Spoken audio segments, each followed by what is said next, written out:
شعور حاصل کرے. وہ زندگی کی بارگاہ ہے، وہاں پر زندگی تقسیم ہوتی ہے. زندگی تن کی حیات کا نام نہیں ہے، زندگی روح کی حیات کا نام ہے، عقل کی حیات کا نام ہے، بصیرت کے زندہ ہونے کو زندگی کہتے ہیں. اللہ تبارک و تعالیٰ یہ توفیق دے کہ ہم کربلا سے اور کربلا والوں سے حیات کا یہ رخ سیکھ سکیں اور اسی کو اپنی زندگی کا ہدف بنا سکیں. صلوات بھیجیے بر محمد و آل محمد.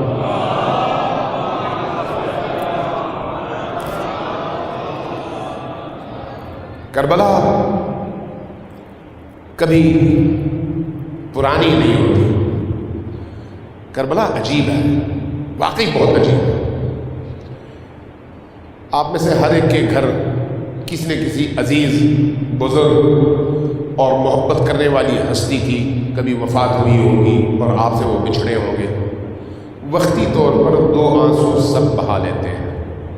ہفتہ 2 ہفتہ، مہینہ 2 مہینہ، سال 2 سال گزرنے کے بعد صرف چند خشک یادیں اور چند خشک باتیں رہ جاتی ہیں. اس کے بعد چاہے آپ 10 دفعہ ان کا تذکرہ کریں، تذکروں میں آپ کو مزہ تو آتا ہے، اچھا تو لگتا ہے، لیکن آپ کی روح کی کیفیت میں کوئی تبدیلی نہیں آتی. یہ حسین کیسا حسین ہے. 1400 برس گزر گئے. 1400 برس گزرنے کے باوجود اب بھی جب ہم حسین کو یاد کرتے ہیں تو دل ایسے تڑپتا ہے کہ گویا ابھی ابھی یہ واقعہ ہوا ہو. یہ کیسے حسین ہے؟ یہ کیسی شخصیت ہے جن کے 40 کے موقع پر صرف مسلمان نہیں، ہر وہ شخص جس کو حسین کی تھوڑی سی معرفت حاصل ہو جائے وہ بھاگتا ہے اس دروازے کی طرف. یہ کیسا حسین ہے؟ یہ کیسا جذبہ ہے؟ یہ کیسی کشش ہے؟ حسین کی کشش کے مقابلے میں کوئی کشش کارگر نہیں. آپ نے دیکھا ہوگا کہ خواتین دیہاتوں میں انڈے جمع کر کے وہ بیچتی ہیں، سبزیاں جمع کر کے وہ بیچتی ہیں اور پیسہ جمع کرتی ہیں. کیوں؟ پوچھو کہ بی بی یہ کام کیوں کر رہی ہو؟ کہتی ہے میں پیسے جمع کر کے کربلا جانا چاہتی ہوں اپنے حسین کے پاس. وہ محبت ہے نا. اپنی ضرورتوں کا گلا گھونٹو اور کسی طرح سے حسین کی بارگاہ میں پہنچ جاؤ. یہ ہے ایمان، یہ ہے حسین کا عشق جو انسان کو اپنی خواہشات کا گلا گھونٹنے پر اور حسین کی بارگاہ میں پہنچنے پر مجبور کرتا ہے. اور اس میں صرف مسلمان نہیں ہیں. آپ نے 40 کے مشی کے دوران دیکھا ہوگا، میں نے بھی دیکھا، بچوں سے لے کر بوڑھوں تک ایسی بوڑھی خواتین، 70 سال 75 سال کی بوڑھی خواتین جو سارا سال محنت کرتی ہیں، پیسے جمع کرتی ہیں، 40 کے ایام میں کھانے پکا کر ٹرے سر پر رکھ کر زائرین کے گزرنے کی اس گزرگاہ پر بیٹھ کر ان زائرین کے قدموں کی خاک کو اپنی آنکھوں کا سرما بناتی ہیں اور ان کو کھانا کھلاتی ہیں تاکہ حسین راضی ہوں اور مادر حسین راضی ہوں. کیسی محبت ہے، کیسی محبت ہے. میں عراقی ٹی وی دیکھ رہا تھا.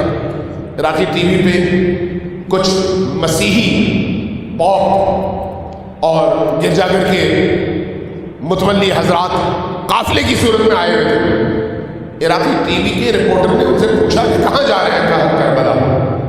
کہا کربلا کیوں جا رہے ہیں؟ کہا کہ اس امام حریت کی بارگاہ میں سلام پیش کرنے کے لیے. تو رپورٹر ذہین تھا، اس نے کہا کہ بھئی آپ کا خدا اور ہمارا خدا اور، آپ تثلیث کے قائل ہیں، ہم توحید کے قائل ہیں. آپ کی کتاب اور تورات آپ مانتے ہیں، ہماری کتاب اور قرآن ہم مانتے ہیں. آپ انجیل مانتے ہیں. آپ کا رسول اور حضرت عیسیٰ کو آپ تثلیث کے مطابق مانتے ہیں اور ہم حضرت محمد مصطفیٰ کو مانتے ہیں. تو پھر کون سی چیز آپ کو حسین کی بارگاہ میں لے کر جا رہی ہے؟ جواب میں کہا کہ تمہارے تینوں سوال درست ہیں، ہمارے یہ تینوں تصورات آپس میں میچ نہیں کرتے، لیکن حریت اور انسانی کمال کے اعتبار سے جس شخصیت کو تم مانتے ہو اور کہتے ہو حسین، وہ حسین ہمارا بھی ہے اور ہمارا حسین دونوں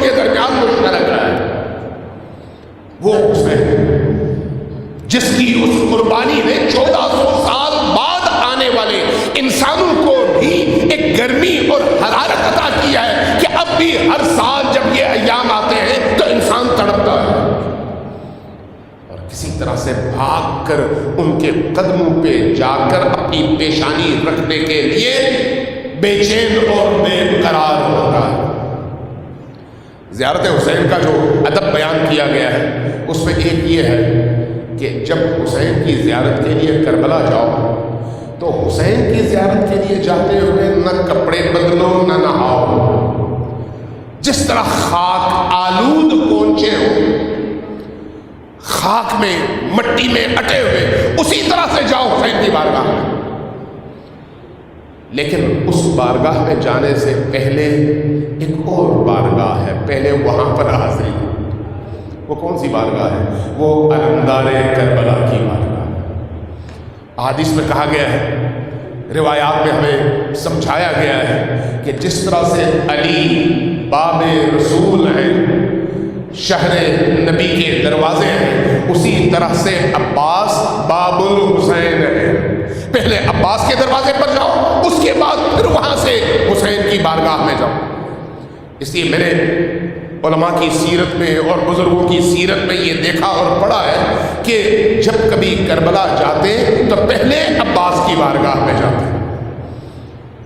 آیت اللہ علماء خوئی کے حوالے سے ان کی سیرت پر جن لوگوں نے کتابیں لکھی ہیں انہوں نے مسلسل یہ نقطہ لکھا ہے کہ جب کبھی نجف سے کربلا پہنچتے تو باب القبلہ میں حاضری دے کر سب سے پہلے حضرت عباس علمدار کے در پر پہنچتے اور وہاں پر پہنچ کر سلام کہتے ہوئے 3 جملے کہتے، لیکن یہ 3 جملے ایسے تھے کہ سننے والے کا دل بھر آئے اور رونگٹے کھڑے ہو جائیں۔ 3 جملے، انہی 3 جملوں میں سارے مسائل موجود ہیں۔ سب سے پہلا جملہ کیا کہتے ہیں؟ کربلا کے عصر عاشور کی اس حقیقت کو بیان کرتے ہیں، فرماتے السلام علیک یا شباب الحسین، اے حسین کی جوانی عباس، آپ پر میرا سلام ہو۔ کیوں کہتے ہیں؟ اس لیے کہ روایات میں ہے کہ عباس جب تک زندہ تھے حسین کی جوانی سلامت تھی، حسین کی کمر سیدھی تھی، لیکن جیسے ہی عباس شہید ہوئے حسین کی کمر جھک گئی۔ اس کے بعد اگلا جملہ کہتے ہیں، اور یہ جملہ پہلے جملے سے زیادہ سخت جملہ تھا، بہت سخت جملہ تھا، تحمل کے لیے شیر کا جگر چاہیے۔ کیا فرماتے ہیں؟ فرماتے ہیں السلام علیکہ یا حجاب زینب، اے زینب کے حجاب عباس، آپ پر میرا سلام ہو۔ جب تک آپ زندہ تھے زینب کا حجاب سلامت تھا۔ جب کبھی زینب سنتی تھی کہ کربلا میں زینب کی چادر چھن جائے گی تو سوچتی تھی جس کا عباس جیسا بھائی ہو، لیکن جس دن اور جس موقع پر عباس شہید ہوئے زینب کو یقین ہو گیا کہ حجاب کے چھننے کا وقت آ گیا ہے۔ اور تیسرا سلام بھیجتے، یہ سلام بچوں کے لیے تھا، معصوم بچوں کے لیے، العطش کی آوازیں بلند کرنے والے بچوں کے لیے۔ کیا فرماتے ہیں؟ فرماتے ہیں السلام علیکہ یا ساق السکینہ، اے سکینہ کے ساقی عباس، آپ پر میرا سلام ہو۔ کیوں؟ اس کی ایک تاریخ میں لکھا ہے کہ حضرت سکینہ پیاسی تھی اور مختلف خیموں سے چھوٹے چھوٹے بچوں کی العطش کی آوازیں بلند ہوتی تھی تو حسین ابن علی کو تکلیف ہوتی تھی، زینب تکلیف میں مبتلا ہوتی تھی۔ جب عصر عاشور عباس نے میدان میں جانے کی اجازت طلب کی اور مشکیزہ ان کے ہاتھ میں تھمایا گیا اور ان کو پانی لانے کی اجازت ملی تو سکینہ نے ایک عجیب کام کیا، یہ کیا کہ تمام خیموں میں گئیں اور چھوٹے چھوٹے تمام بچوں کو جمع کیا اور ان سے کہا کہ بچوں، میرے چچا عباس پانی لینے جا رہے ہیں، اب تمہاری پیاس بجھ جائے گی، آؤ میرے خیمے میں جمع ہو جاؤ۔ مورخین نے لکھا ہے کہ چھوٹے چھوٹے بچے تھے، ان کے ہاتھ میں پانی کے پیالے تھے، خالی پیالے، اور سکینہ کے خیمے میں سب جمع تھے اور ان کو یقین تھا کہ عباس نے وعدہ کیا ہے، اب پانی آ رہا ہے۔ اب العطش کی آوازیں نہیں آ رہی تھی، لیکن جیسے ہی ایک آواز میدان کربلا میں گونجی، الا قد قتل العباس، عباس قتل ہو گئے،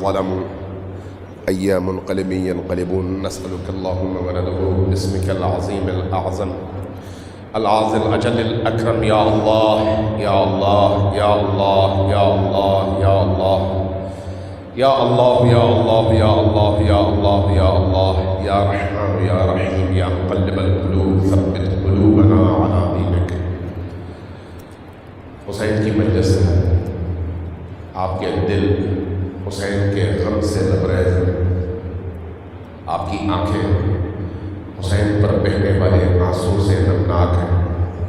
مقام امام بارگاہ ہے جو حسین سے منسوب ہے، اور مہینہ ربیع الاول کا مقدس ترین اور پاکیزہ ترین مہینہ ہے، اور اس کا آغاز ہو چکا ہے.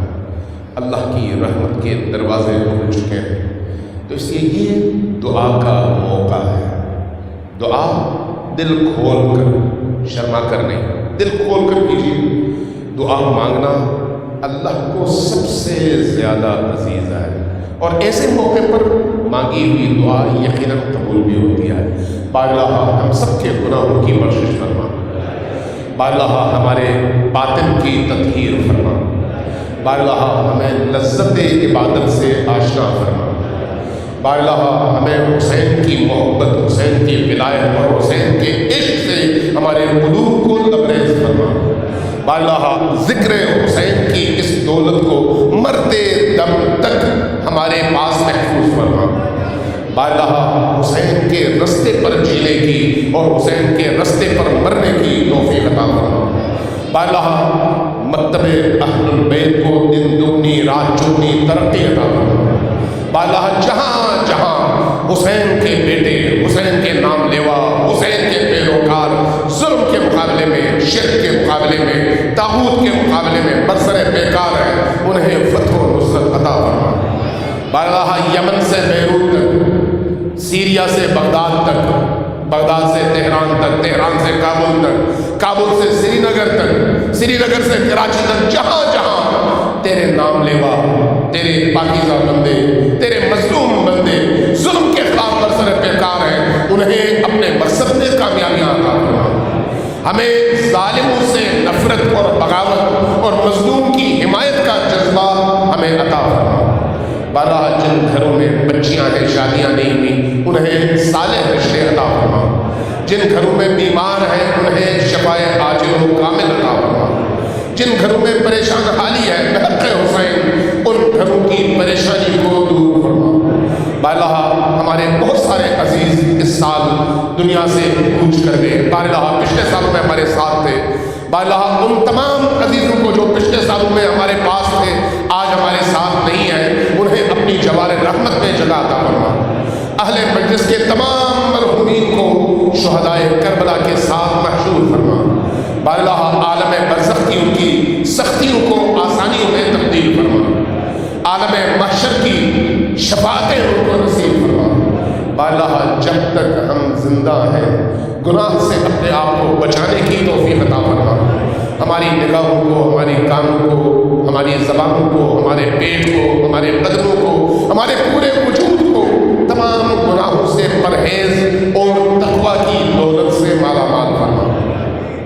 بااللہ جب مرنے لگے تو حسین کی شفاعت اور علی کی زیارت نصیب فرما. بااللہ عالم محشر میں حضرت زہرا سلام اللہ علیہا کی زیارت نصیب فرما. ان کی شفاعت ہم سب کو نصیب فرما. امام عصر کے ظہور میں تاجیل فرما. ان کے ظہور کی راہیں ہموار کرنے والے تمام مجاہدین اسلام، مجتہدین کرام، علماء اعظام، فقہائے کرام، خصوصاً رہبر عالم اسلام کی توفیقات خیر میں اضافہ فرما. بااللہ انقلاب اسلامی کو امام عصر کے اس عالمگیر انقلاب سے متصل فرما. تمام خدمت گزاران انقلاب کو دنیا میں کہیں پر بھی ہو اپنی ذمہ داریاں اور اپنے فرائض نبھانے کی توفیق عطا فرما. ہمیں بھی مرتے دم تک راہ استقامت کا راہی بننا نصیب فرما. ربنا تقبل تقبل منا انك انت السميع العليم برحمتك یا ارحم الراحمین وصلی اللہ علی محمد وآلہ الطاہرین۔ ان تمام دعاؤں کی اجابت کے لیے سب مل کر 3 بار اونچی آواز سے صلوات بھیجیے محمد وآلہ۔